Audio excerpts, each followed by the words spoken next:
Si Roberto Flores ay may taglay na mas maraming pera kaysa sa kaya niyang gastusin kailanman. Ngunit sa nakalipas na 3 taon, pakiramdam niya ay hungkag ang kanyang puso. Matapos mawala ang kanyang asawa sa isang trahedyang aksidente sa sasakyan, nagkulong ang mayamang negosyante sa loob ng kanyang malawak na ari-arian sa Madrid. Ibinuhos niya ang sarili sa trabaho, nagpupuyat gabi-gabi at iniiwasan ng anumang bagay na nagpapaalala sa babaeng minahal niya.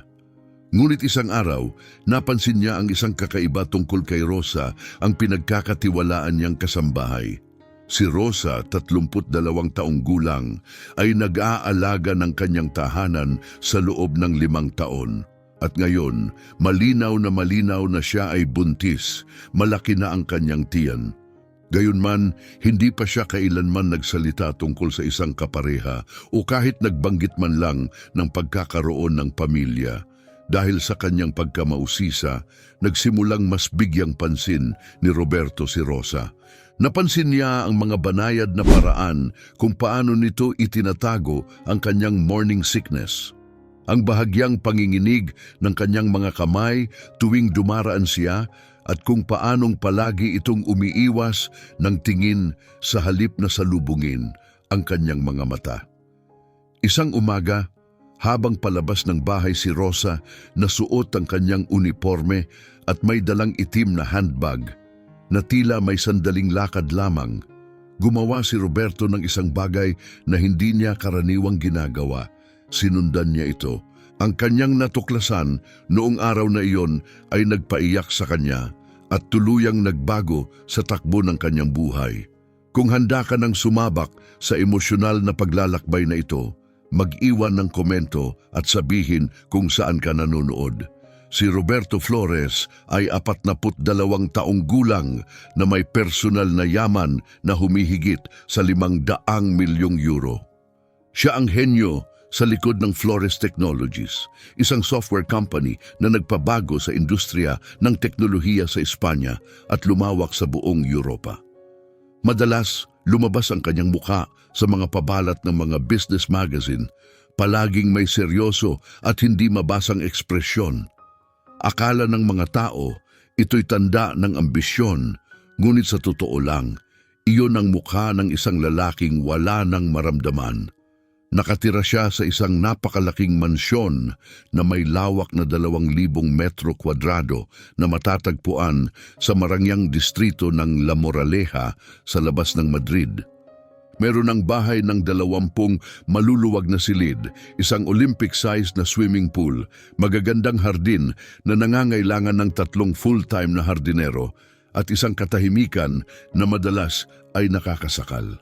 Binili ni Roberto ang mansyon para sa kanyang asawang si Isabel na matagal nang nangangarap ng isang marangyang tahanan kung saan maaari nilang palakihin ang mga anak na sa kasamaang palad ay hindi nila kailanman nagkaroon. 3 taon na ang nakalipas nang pumanaw si Isabel sa isang aksidente sa sasakyan. Isang lasing na driver ang tumawid sa pulang ilaw at bumangga sa kotse ni Isabel sa bahaging kanyang inuupuan. Sinabi ng mga doktor na agad siyang namatay at hindi naghirap, ngunit kaunting aliw lamang iyon para kay Roberto.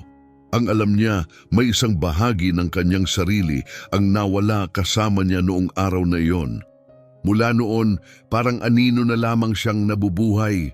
Patuloy pa rin siyang pumapasok sa opisina, dumadalo sa mga pulong at pumipirma ng mga dokumento, ngunit ang lahat ay parang automatiko na lamang. Wala siyang tunay na kaibigan, puro mga katrabaho lamang, wala ring romantikong relasyon, pawang mga walang saysay na ugnayan na lalo lamang nagpalala ng kanyang kalungkutan. Matagal nang pumanaw ang kanyang mga magulang at bilang nag-iisang anak, wala na siyang natitirang pamilya. Ang mansyon na dati puno ng sigla at pagmamahal ay tila nagyelo sa panahon.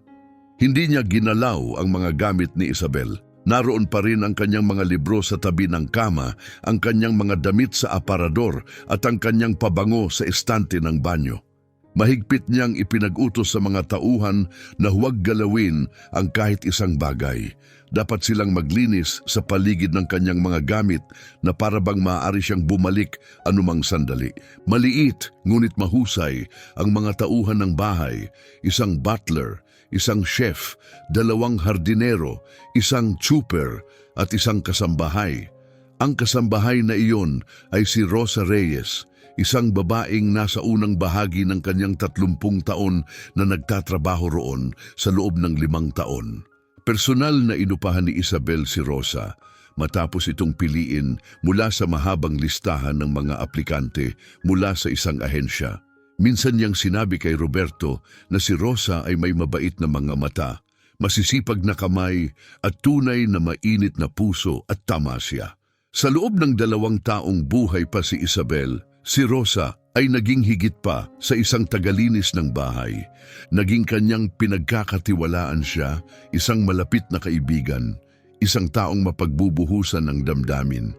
Hindi kailanman nalaman ni Roberto ang kabuuan ng kanilang mga pag-uusap tuwing tahimik na hapon habang siya ay nasa opisina, ngunit alam niyang lubos na pinagkakatiwalaan ni Isabel si Rosa, higit pa sa karamihan ng mga tao sa kanyang buhay.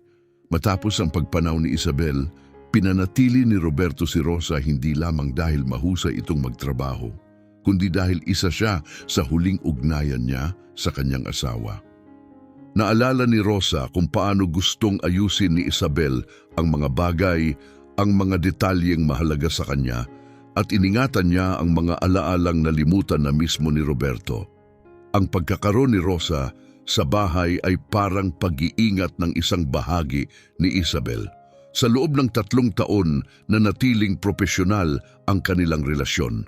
Nakikipag-usap lamang si Roberto kay Rosa kapag kinakailangan at tahimik lamang itong nagtatrabaho. Halos parang wala siya roon, eksakto sa gusto niya. Wala siyang alam tungkol sa personal na buhay ni Rosa. Hindi niya alam kung saan ito nakatira, kung may mga kapatid ba ito, o kung ano ang ginagawa nito matapos ang trabaho. Hindi niya kailanman inusisa hanggang sa nagsimulang magbago ang lahat. Isang tahimik na Martes ng Marso nang unang makaramdam si Roberto ng kakaiba. Nakaupo siya sa kanyang opisina, abala sa isang ulat nang makita niya si Rosa na naglalakad sa pasilyo. Ang paraan ng marahang paghawak nito sa kanyang tiyan ang nagpahinto sa kanya. Sa mga sumunod na araw, mas pinagmamasdan niya ito. Ang uniforme nitong dati maluwag at praktikal ay naging masikip na sa bandang tiyan. Napansin niya kung paano nito iniiwasan ang pagbubuhat ng mabibigat, kung paano ito umuupo sandali kapag akala'y walang nakakakita, at kung paano ito nagmamadaling pumasok sa banyo tuwing umaga, na may ekspresyong nagpapaalala sa kanya noong sinubukan ni Isabel na magbuntis. Malinaw na buntis si Rosa, iyon ay hindi maikakaila. Ngunit ang higit na ikinaguguluhan ni Roberto ay ang lahat ng hindi niya alam. Sa buong panahong nagtatrabaho si Rosa para sa kanya, hindi ito kailanman nagbanggit ng nobyo. Hindi ito humihingi ng bakasyon para sa mga personal na okasyon o romantikong lakad. Hindi rin ito tumatanggap ng mga pribadong tawag habang nasa trabaho, para bang ang kanyang buhay ay umiiral lamang sa loob ng mga pader ng mansyon ni Roberto. At ngayon, muling nagdadalang tao si Rosa, malinaw na nasa huling yugto na ng pagbubuntis, ngunit ni minsan ay wala siyang sinabi tungkol dito. Napansin ni Roberto na mas madalas na niyang iniisip si Rosa kaysa sa inaakala niyang nararapat. Paulit-ulit na bumabalik sa kanyang isip ang parehong mga tanong. Sino ang ama ng bata? Bakit hindi niya ito kailanman binanggit? At bakit patuloy pa rin siyang nagtatrabaho araw-araw kahit malinaw na kailangan niya ng pahinga? Hindi na niya kayang balewalain ang maliliit na detalye.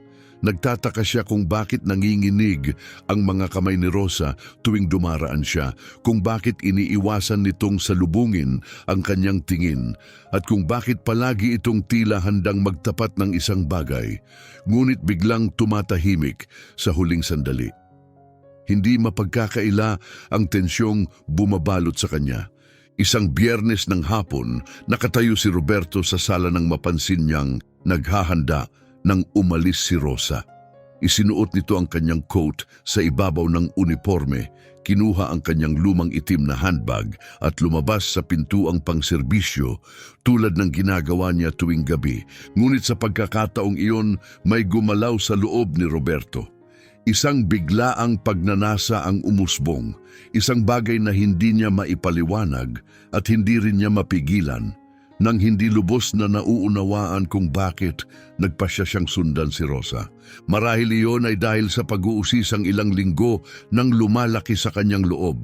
Marahil ay dahil sa matinding kalungkutan na nagtulak sa kanya na muling makialam sa buhay ng ibang tao sa unang pagkakataon matapos ang 3 taon. O marahil ay may mas malalim pang dahilan, isang kakaibang pakiramdam na nagsasabing mahalaga ang sandaling ito. Kinuha niya ang susi ng isa sa kanyang mga sasakyan, hindi ang mamahaling Porsche na bihira niyang gamitin, kundi isang simpleng Mercedes na hindi kapansin-pansin. Umalis siya sa mansyon at sinundan si Rosa sa maingat na distansya habang ito'y sumasakay sa isang bus. Nanatili siyang sapat ang layo upang hindi mapansin.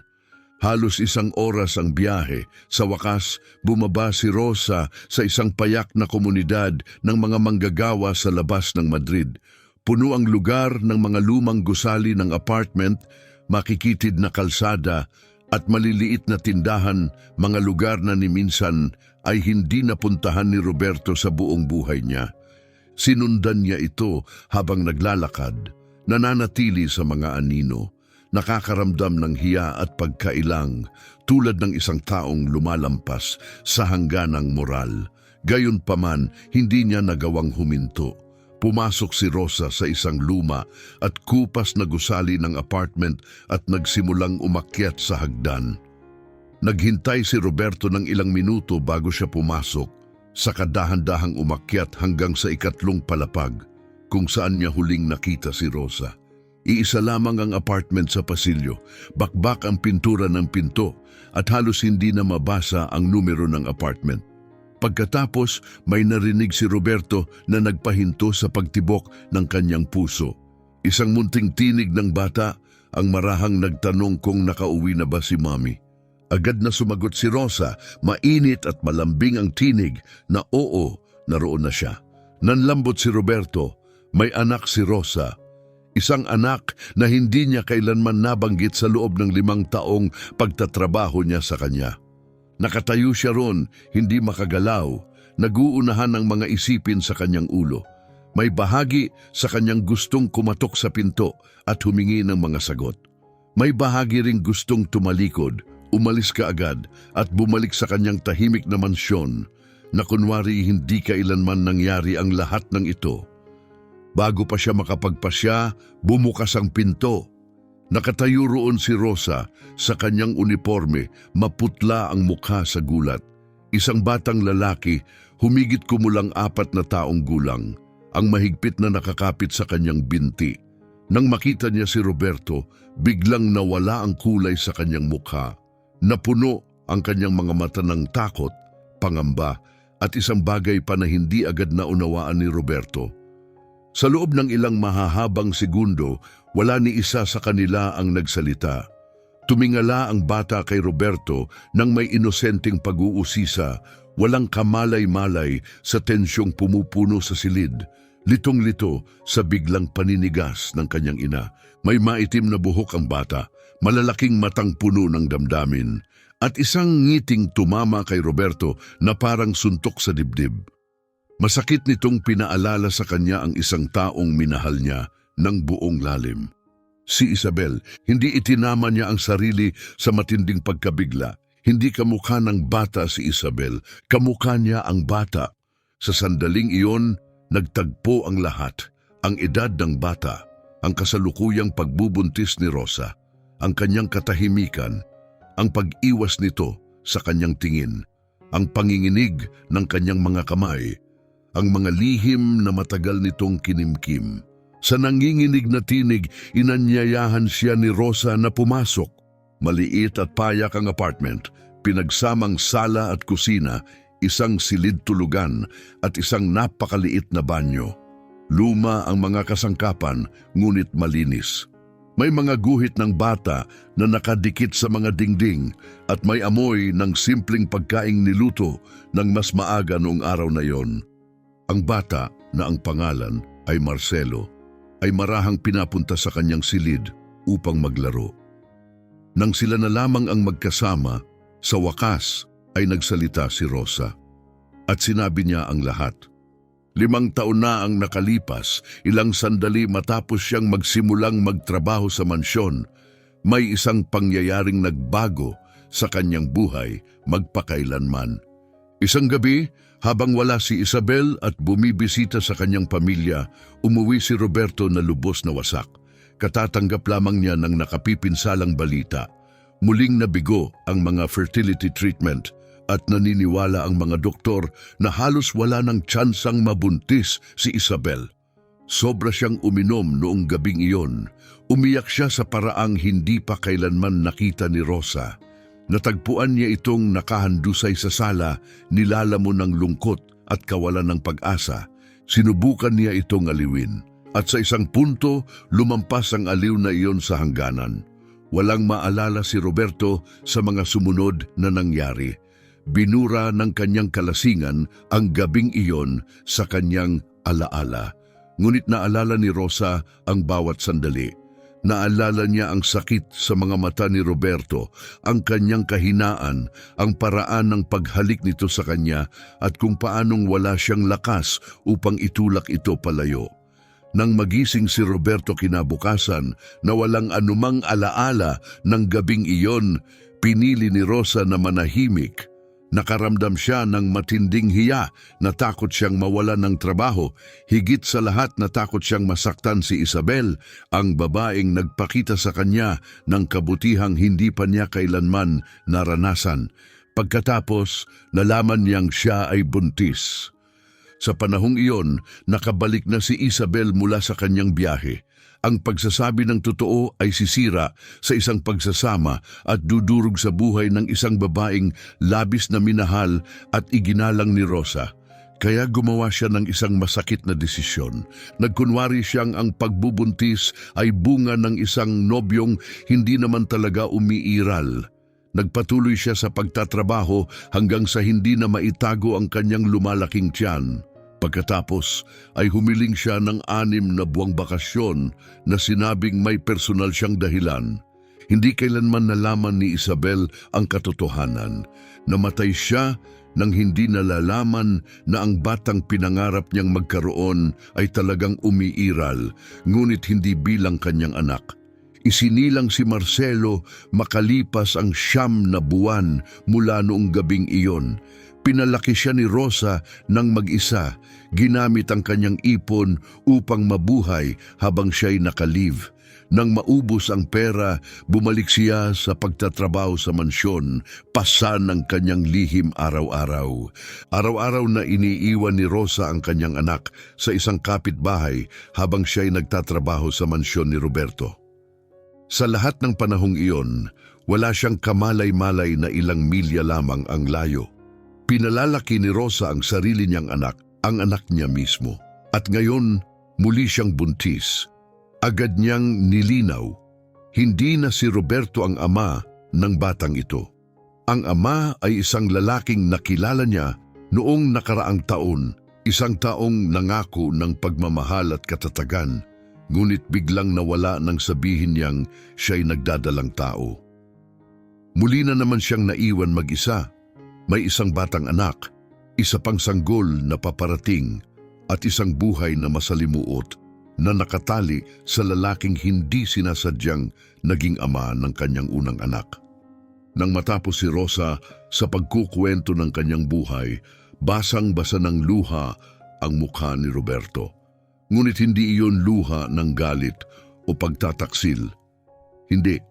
Ang mga luhang iyon ay nagmula sa mas malalim na damdamin, isang halo ng pagkabigla, lungkot at isang pakiramdam na halos katulad ng muling pagkagising.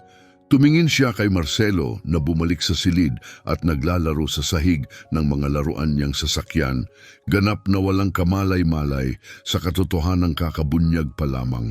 Sa maliit na batang iyon, nakita ni Roberto ang lahat ng inaakala niyang tuluyan na niyang nawala. Nakita niya ang anak na hindi niya kailanman inakalang magkakaroon siya. Ang pagkakataong maging isang ama.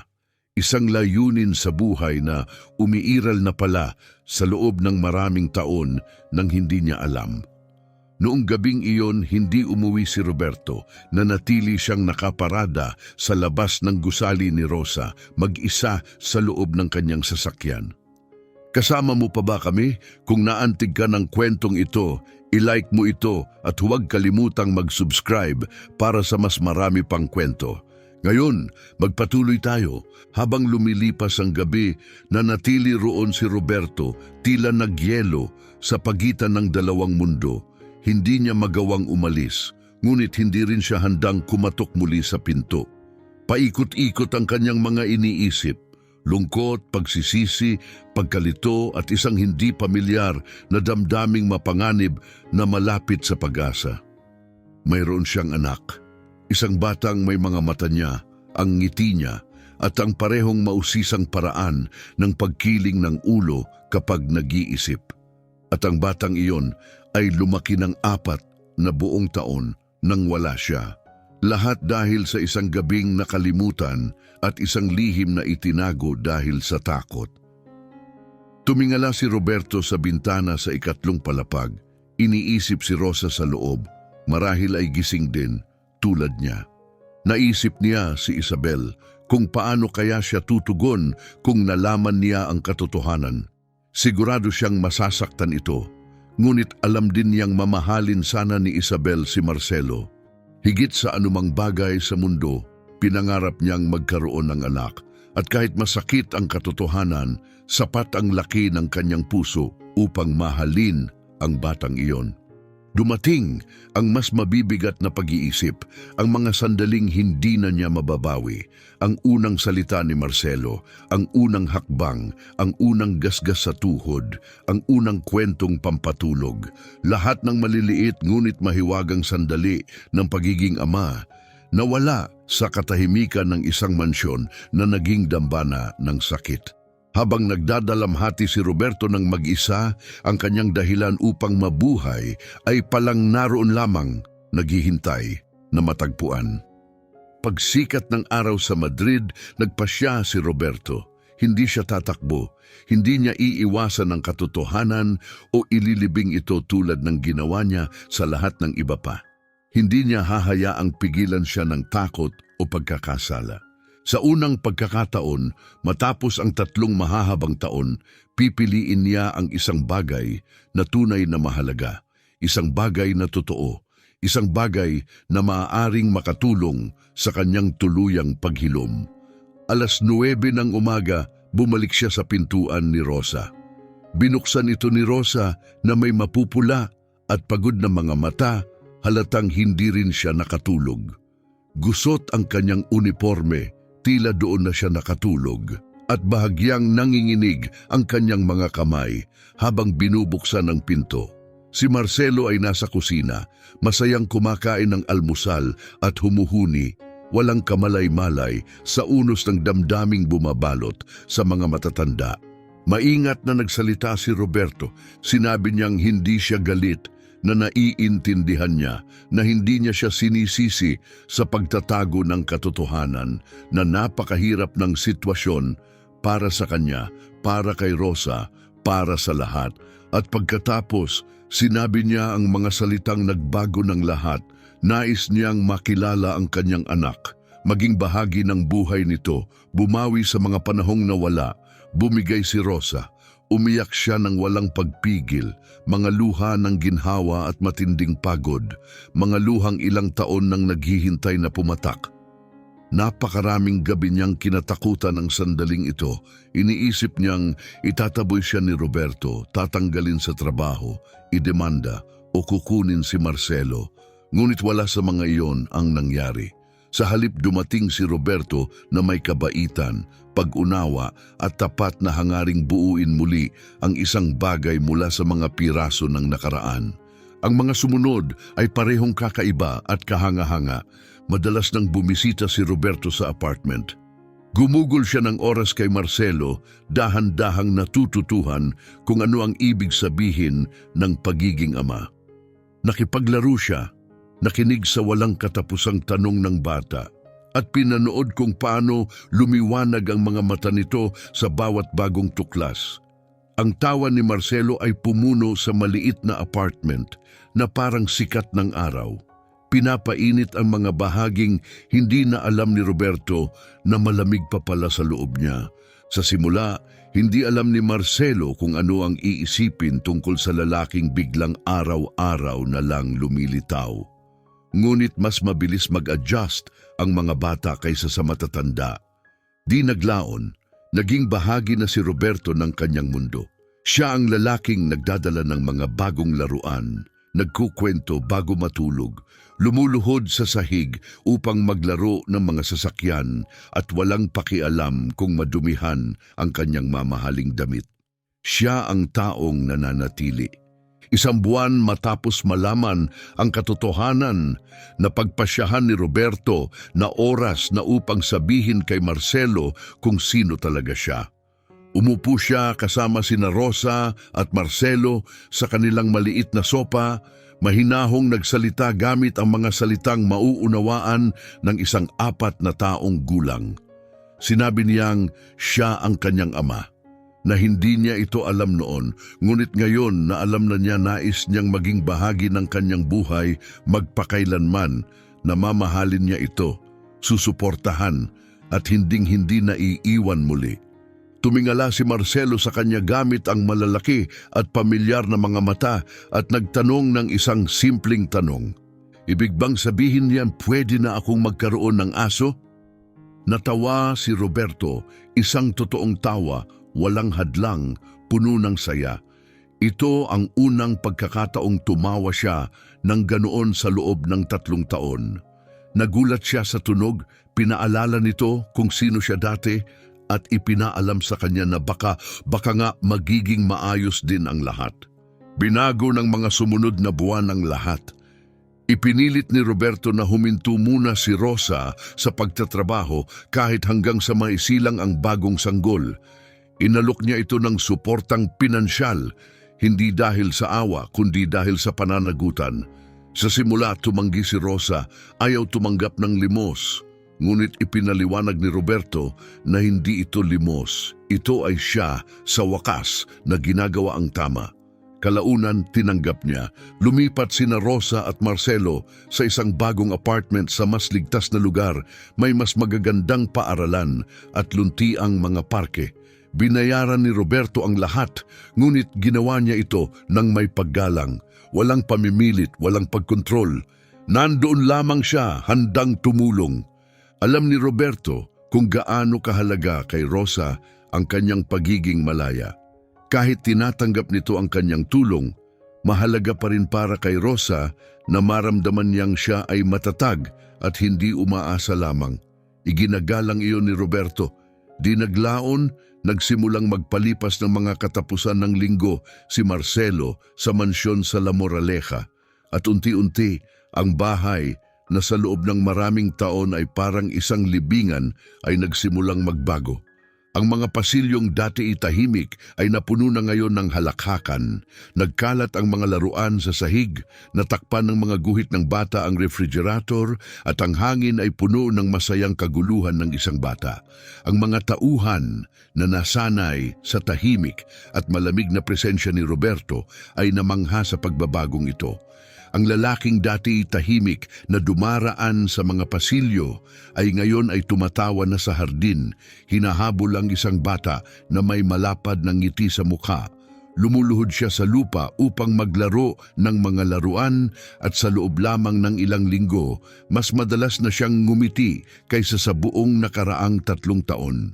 Ngunit ang pinakanakagugulat na pagbabago ay nangyari sa pagitan nina Roberto at Rosa. Sa simula, ang kanilang mga pag-uusap ay umiikot lamang kay Marcelo at sa kanyang kapakanan. Praktikal, magalang at nakatuon sa pagiging magulang ang kanilang ugnayan. Ngunit may unti-unting nagbago. Natagpuan ni Roberto ang sarili niyang inaabangan ang mga pagbisita ni Rosa. Hindi lamang upang makita si Marcelo, kundi upang marinig ang kanyang tinig at magbahagi ng sandali. Napagtanto niya kung gaano niya pinahahalagahan ang presensya nito at kung gaano kalalim ang kanyang paggalang kay Rosa. Si Rosa rin ay nagsimulang makita si Roberto sa ibang liwanag. Hindi na lamang siya ang malamig na amo na naninirahan sa mga anino ng isang mansyon.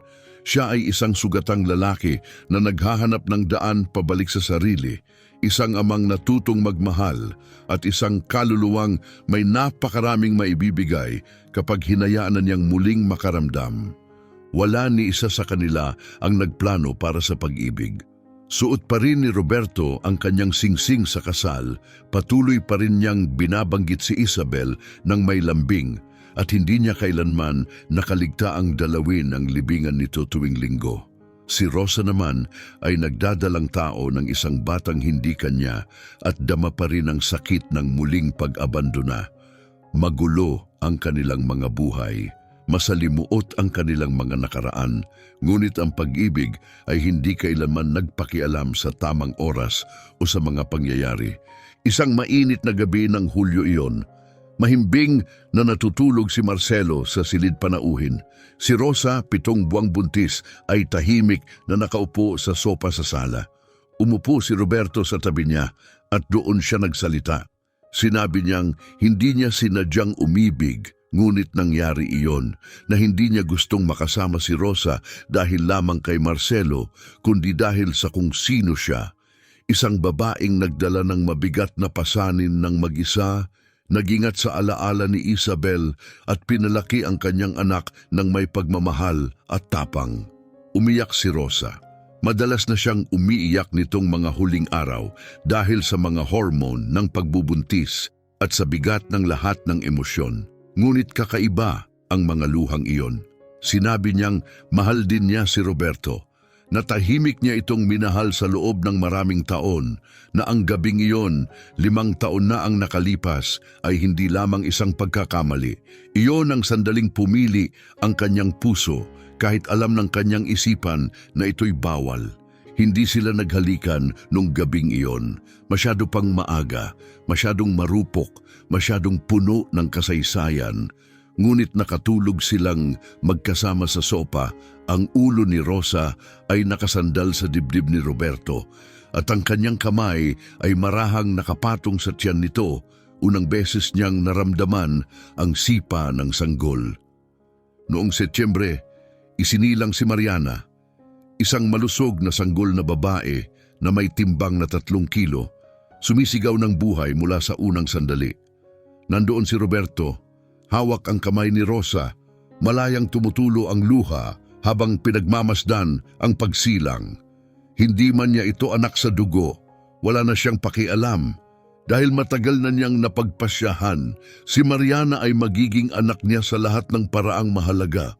Maaring hindi nila iisa ang DNA, ngunit maghahati sila sa puso niya, sa oras niya at sa kanyang apelyido kung papayag si Rosa.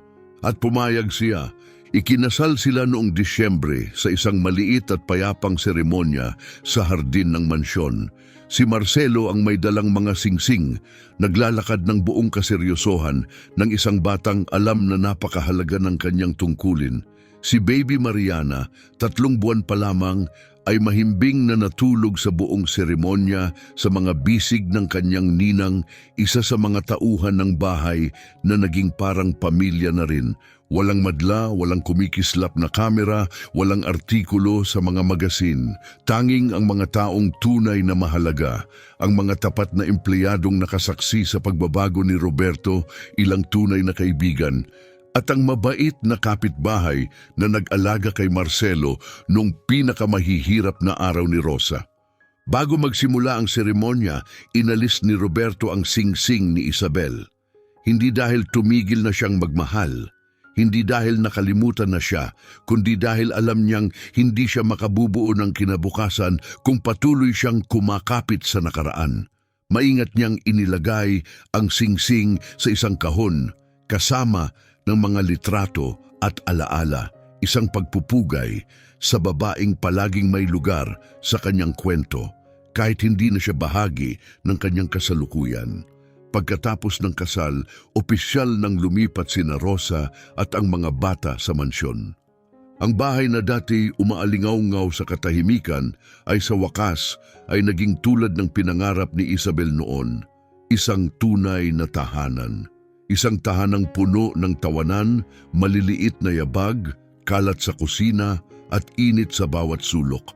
Nagdagdag si Rosa ng sarili niyang mga detalye, pinagsasama ang dating karangyaan at ang ginhawa ng isang pamilya.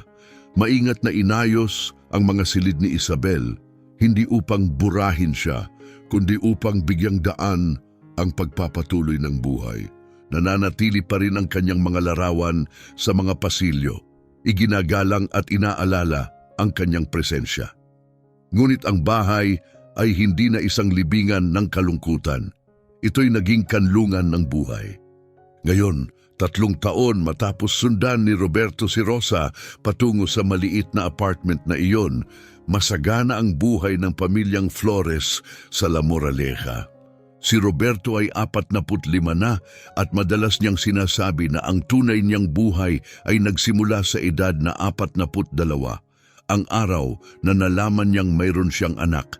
Si Rosa naman, ngayon ay 35, ay namumuno sa isang foundation na tinulungan ni Roberto na itatag upang suportahan ang mga solong ina na dumaraan sa mahihirap na sitwasyon gaya ng minsang pinagdaanan niya. 7 taong gulang na si Marcelo. Nag-aaral siya sa isang mahusay na paaralan at sa wakas ay nakuha rin niya ang asong matagal na niyang pinapangarap, isang golden retriever na pinangalanang Captain, na sumusunod sa kanya saan man siya magpunta. 3 taong gulang naman si Mariana. Siya ang liwanag ng tahanan, ang prinsesa ng pamilya at parehong ang kanyang ama at ang kanyang kuya ay ganap na napapaikot ng kanyang maliliit na daliri. At bawat taon, sa anibersaryo ng pagpanaw ni Isabel, binibisita ng buong pamilya ang kanyang libingan. Nagdadala sila ng mga bulaklak. Ikinukwento ni Roberto ang lahat, tungkol kay Marcelo, tungkol kay Mariana, tungkol kay Rosa, tungkol sa buhay na hindi niya namalayang tinulungan niyang mabuo. Isang buhay na puno ng pagmamahal, paghilom at ikalawang pagkakataon. Sinasabi niya kay Isabel na sa wakas ay natagpuan na niya ang kaligayahang matagal na nitong ninanais para sa kanya. Ikinukwento niya na si Marcelo ay lahat ng pinangarap niya noon, isang matalino at mapagmahal na bata. At kahit hindi perpekto ang landas na nagdala sa kanila rito, naniniwala siyang may bahagi si Isabel sa lahat ng ito. Sa kung saan man siya naroroon ngayon, nararamdaman niyang si Isabel ang gumabay kay Rosa papasok sa kanyang buhay, na hindi ito nagkataon lamang, kundi kapalaran na may banayad at di nakikitang kamay. At gabi-gabi bago niya ipikit ang kanyang mga mata, tinitingnan ni Roberto sina Rosa, Marcelo at ang munting si Mariana. Tahimik siyang nagpapasalamat para sa isang karaniwang hapon, ang araw na sinundan niya ang isang buntis na kasambahay dahil lamang sa pag-uusisa nang hindi niya alam na tuwirang patungo siya sa buhay na magliligtas sa kanya. Ang kwentong ito ay isang makapangyarihang paalala na ang buhay ay gumagalaw sa mahiwagang paraan. Hindi nito palaging ibinibigay sa atin ang gusto natin sa oras o paraang inaasahan natin, ngunit minsan ibinibigay nito ang eksaktong kailangan natin. Sumuko na si Roberto sa pangarap na maging ama. Matapos mabigo ang mga fertility treatment, tuluyan nang nawala ang kanyang pag-asa. Ang hindi niya alam noon ay sa mismong sandali ng kanyang pinakamalalim na pagdadalamhati, may isang pambihirang bagay na nangyari. Sa gabing iyon, malabo sa lungkot at alak, tahimik na nagsimula ang isang bagong buhay. Isang anak na labis niyang pinangarap, nabuo sa isang sandaling hindi man lamang niya naalala. Dala ni Rosa ang isang lihim na halos hindi niya kayanin. Sa loob ng maraming taon, iningatan niya ang katotohanan hindi para sa sarili, kundi para sa mga taong kanyang minamahal. Pinalaki niya ang kanyang anak ng mag-isa, tahimik na nagtatrabaho sa tabi ng lalaking ama nito. Minamahal siya mula sa malayo habang itinatago ang katotohanan. Ang kanyang katahimikan, bagamat isinilang mula sa takot, ay nakaugat din sa pagmamahal para kay Isabel, para kay Marcelo, at para sa isang realidad na walang madaling sagot. Itinuturo sa atin ng puso ni Marcelo ang isang malalim na aral. Ang mga bata ay may kakayahang magmahal at tumanggap ng walang hangganan.